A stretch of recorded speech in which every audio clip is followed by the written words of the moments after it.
Clearly Pokemon has been too easy so far. I've talked about some shitty legendaries and some fancy abilities and bits and pieces about controversies or something, but clearly I'm lacking the kind of conflict in my life that can only come from ranking the Pokemon generations. I've had a good life, I've enjoyed a lot about it, and I can look back on it with a degree of pride that I've stuck to my values and led by example. Pokemon isn't a video game, it's a matter of life and death that dictates so much of how people observe the strength of your character. Did everyone have a good Christmas? I'm counting on it. I'm actually away for Christmas, and I did have all my camera bits recorded beforehand, but my SD card just randomly decided to not work, so you're gonna have to deal with this for now, slightly weird audio and a different camera. I do with my desk, I'm kind of slowly moving house and, you know, a bit of familiarity, I don't know. There are a few topics as subjective as deciding the best generation of Pokemon for a variety of reasons, you know, like what games you grew up with and how obsessed you are with competitive battling or how invested you are in catching them all. There are many drawbacks and benefits to every single generation of Pokemon, and deciding which one's the best out of more than 20 years worth of games is really difficult. Just so we all know that this video is actually impossible to make. The way I see it, Pokemon has never had a runaway outstanding game or a game that fans can feel genuinely embarrassed about, with most generations operating between like a 6 out of 10 to a 9 out of 10 depending on how you feel about them personally. So I will try to explain my reasoning and why I feel a certain way about some Pokemon, but the chances of my top 8 lining up perfectly with yours is absolutely minuscule. And oh yeah, it's a top 8 because there's only 8 Pokemon generations. I guess I could have waited until 2025 when Gen 10 comes out, but we're all going to be claimed by the sea by then. I will make the oceans angry.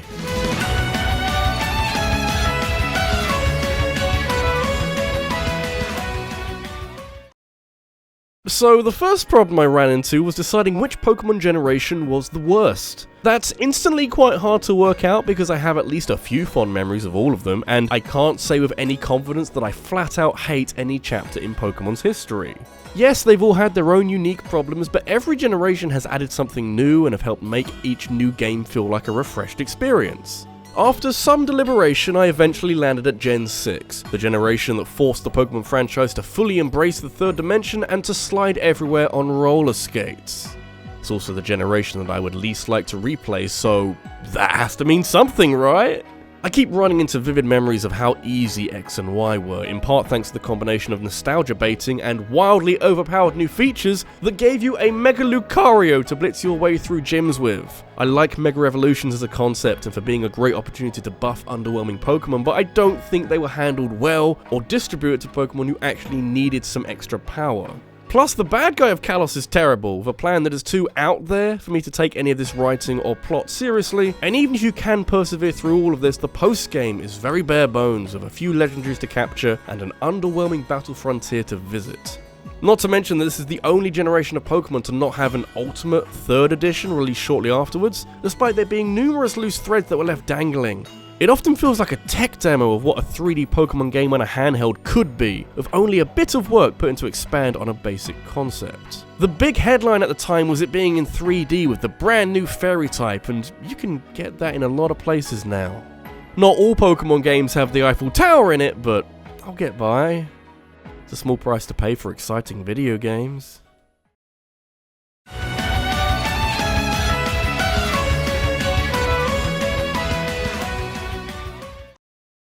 It seems like every new Pokemon game claims to be the next great step forward for the franchise. I suppose they have to, in order for the marketing team to have something to work with, but it's also the recommended strategy in order to ensure that any series of games doesn't stagnate under the weight of tired ideas.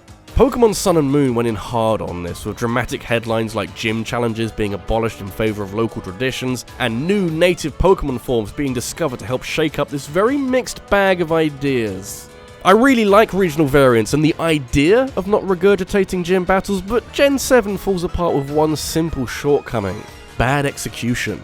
And also some of the new ideas are terrible, but okay, whatever. At the time, I remember really enjoying all of the new concepts that helped to give Alola a lot of unique charm that worked nicely with larger-than-life characters like Guzma, and yeah, there's definitely a lot to like here once your adventure gets going and you negotiate all of the tutorials and slow as molasses story progression, and after about 10 hours, it starts to get really good. In order to get there, though, you have to endure a lot of very lethargic exposition that forgoes subtlety and nuance for throwing information at you in the hope that something sticks, and honestly, I just want to play some fucking Pokemon. I guess this generation was fun at the time, but with hindsight, there are just too many roadblocks for me to want to play through it again anytime soon. Don't even get me started on Ultra Sun and Moon. What was the point of a pair of quintessential sequels where the only alterations are stupid ones like completely butchering Luzamine's character and making Team Rocket into a complete joke? This feels like a giant waste of time.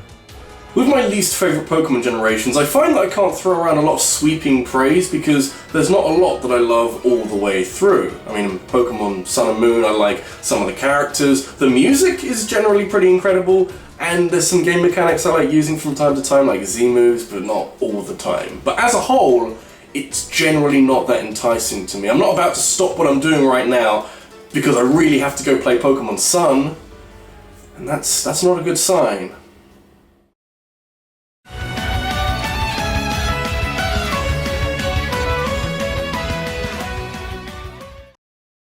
In an ideal scenario, the first game in a long-running franchise is the worst. Very hard to do, because this ideal scenario is reliant on a developer making satisfying changes and updates to every subsequent release in the franchise, and it's especially tricky considering how many debuts act as the building point for a lot of franchises. Simply put, we will never have a Pokemon game as innovative as Gen 1, since it's where a lot of us get our perceptions of Pokemon from, and where you can find many series staples that are still being used to this day. I didn't even grow up with these games, and I feel so nostalgic towards Kanto and the original 151 Pokemon, to the point where I can overlook some of the poor design decisions and badly skewed game balance. What I can't overlook is everything else. Red, Blue, and I think even parts of Yellow are so broken that they are a real challenge to play through in the 21st century. Years of playing more balanced Pokemon games have made it nigh on impossible to appreciate how the first generation is barely held together by chewing gum and sellotape, and only ever 30 seconds away from blowing up in a storm of glitches. It's actually incredible to see the full extent of how broken Gen 1 is, rendering it very hard to play in a lot of areas, but it's almost a bit charming. Psychic Pokemon are horrifically overpowered with very few counters. The special stat isn't split into attack and defense, so Alakazam is a joke, and every Pokemon looks like it's in pain, and yet I enjoy Gen 1 being this time-capsuled snapshot of what Pokemon was like at the very start. Gen 1 can get away with all of this because there's the expectation that every game that came after improved on it, and honestly, I'd rather play through Kanto before Kalos or Alola any day of the week. That says more than I ever could.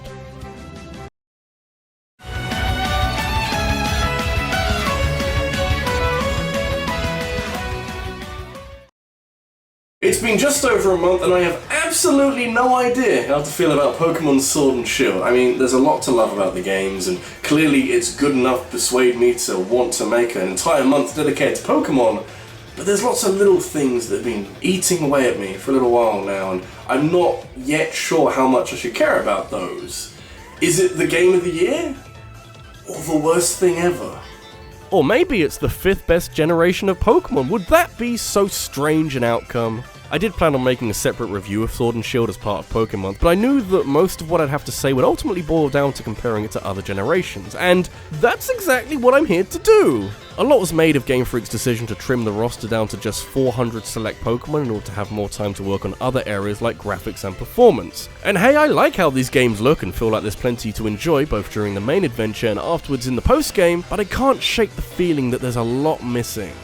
You know, apart from the obvious. You know what? Sword and Shield feel like very different Pokemon games to what I'm used to. I think that's the main thing here. They're not all that radically different, but in transitioning to a main console, even one as portable as the Switch, I think Game Freak felt an obligation to rock the boat a bit. Mainly, they may have looked at Super Mario Odyssey and Breath of the Wild and enjoyed the laser-guided focus on gameplay at the cost of a decent story, and Sword and Shield definitely have a story, but apart from a few character arcs, I really didn't care for it. The relative drama of the story is also made comical by some animations that Game Freak really need to update if they want people to take any of this seriously. Maybe we'll get there one day, and maybe I'll understand how I really feel about these games. Exploring the wild area for the first time is maybe the most fun and sense of wonder that I've ever felt playing a Pokemon game, so you'd think that Gen 8 would be my favourite, but I felt the same way about X and Y when I first played those, and look how that turned out. Maybe it is the worst thing ever, and it's taken me a while to realise that. Maybe Game Freak really did lie, and eventually I'll care about that. Until then, this duck wants to fuck, and that's fine by me. Can't put a price on that, but maybe you should.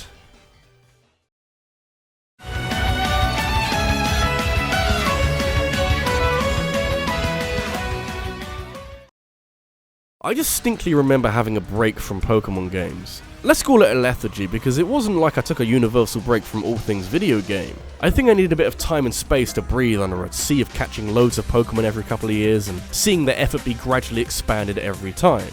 11-year-old me would have loved the fact that Sword and Shield have less Pokemon in the roster, since I remember getting to the end of Diamond and deciding then and there that I'd have a rest. Gen 4 was a slow generation that relished in slowing you up at every possible moment, and everything from some underwhelming starter Pokemon to a freakishly difficult fight with Cynthia at the end felt like this series was on the way down.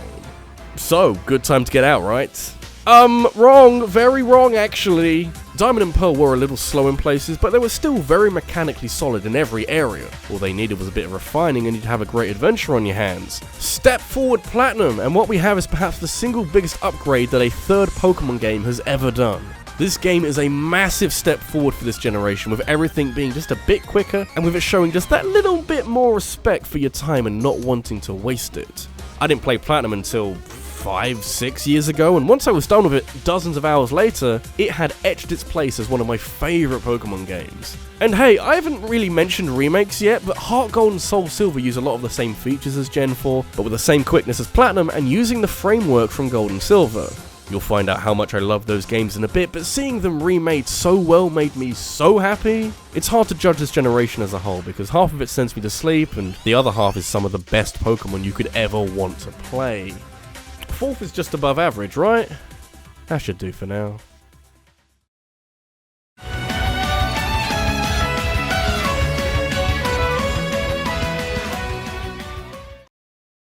The generation of Pokemon that I put the most time into would have to be Gen 3, with Ruby alone taking up close to 1,000 hours of my life. That's so bizarre to think about. This little cartridge kept me occupied for more than a month's worth of hours, and it wasn't like there was Wi-Fi battling or any great method of shiny hunting to do with all that time. Does it say more about the quality of Gen 3 that I spent all of this time training my favourite Pokemon up to level 100, or that I simply wasn't all that interested in playing many other games? That's just Ruby, mind you. I remember buying every game in this generation and plugging away the hours. I mean, all that's got to count for something, surely. Gen 3 was a huge step forward for Pokemon, and despite it being the first generation to use new hardware, it hit the ground running so perfectly that Game Freak didn't really need any more games on the GBA. Apart from the inevitable remakes of Gen 1 that showcased the original generation as it was always meant to be, and offered a route in for kids who were too young when Red, Blue and Yellow came out. Like me. This wasn't quite the golden age of quality Pokemon games, but I think this was the single biggest successful step forward for the franchise. And if you were to go from playing either of the previous gens to something like Emerald in full flow, you'd quickly realize that life is a lot more fun with abilities and a PC system that uses images rather than text, and a new set of villainous teams that want to capture the box legendaries. Everything is in service of every other thing, and it all works together with a really satisfying synergy. Though, I would say, for the first time in history, IGN do have a good point. After the 5th gym, the right side of the map opens up into a huge body of water, which does become a tad repetitive and also a pain to traverse with wild Pokemon popping up every 5 seconds. It feels weird saying nice things about IGN. Christmas must have done me dirty.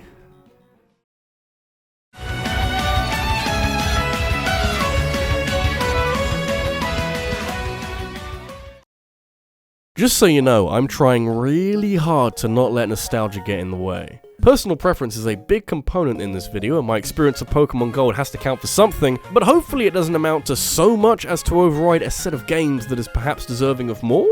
That's a lot to unpack, but I did spend a lot of my childhood squeezing every last drop out of this game and generation, and I feel like I owe it a lot for getting me truly hooked on this franchise and the addiction that comes with catching every Pokemon in the land. I can't be the only one who that applies to, so perhaps Gen 2 deserves a lot of credit for refining the core concept of Pokemon that was outlined with Red and Blue a few years prior, but doing so in a way that irons out glitches and tweaks game balance.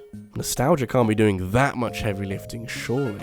And considering how decent the starting platform was, Gold, Silver and Crystal are basically the perfect sequels. They don't make too many radical changes that might ward off fans of Gen 1, but the changes that have been implemented across the board are all in service of strengthening the things that the originals did so well.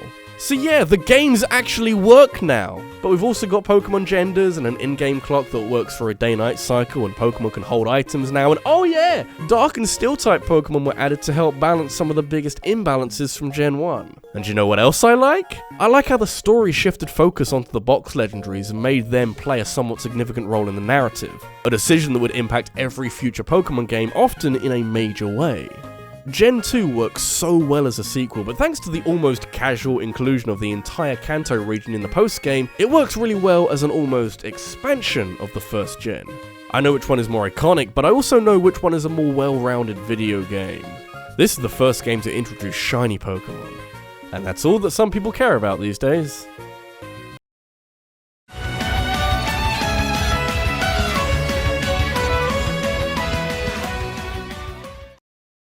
There's no real point in giving this any big build-up, because you should be able to work out which generation is left over after all of that. So rather than have you people work out what I'm talking about before I make it obvious, the more pertinent task is determining why I've decided to put Gen 5 on top of any other generation. I'll be honest, this changed around a lot. My first instinct was to put Gen 2 at the top, since it's one of the first games I ever played and I think it's aged remarkably well for what it is, but to do so would do a disservice to some of the best design that Pokemon has ever seen. And to think it came from a game that no one liked. Yeah, I remember a lot of people weren't too keen on Gen 5 when it came out, and I think most of that stemmed from the disliking of the new Pokemon designs. Something about an ice cream cone with eyes rubbed the public up the wrong way, which is totally different to Pokeball with eyes and purple goo with eyes. It's a real shame if anyone missed out on this generation because of a few Pokemon, because Gen 5 is the most complete gen we've ever had. You've got a fully fleshed out world with real characters that service the best storyline we've ever had in Pokemon, and with a new cast of 156 Pokemon to choose from, the most new Pokemon ever added in a new generation, you've got more choice than ever. It feels like a very polished set of games with so many quality of life additions that you'd understand if they left it at just Pokemon Black and White, but Game Freak had other ideas. Black 2 and White 2 did not need to be made, but it gave you a completely new storyline, smoother animations, and the Pokemon World Tournament, where previous gym leaders and champions all do battle in the same competition. Where the hell do I sign up? This is RabbidLuigi, and this is why hindsight is very important when it comes to making lists like these, because if you were to ask me when Gen 5 came out what was my favourite Pokemon generation, I would never have said Gen 5, but you do just need a bit of time to let ideas fester and dissect each generation qualities and where it lies on the overall spectrum. I feel like we should try to remember this when we decide that Pokemon Sword and Shield are the best things ever or the worst things ever, because chances are, you just need a bit more time to think.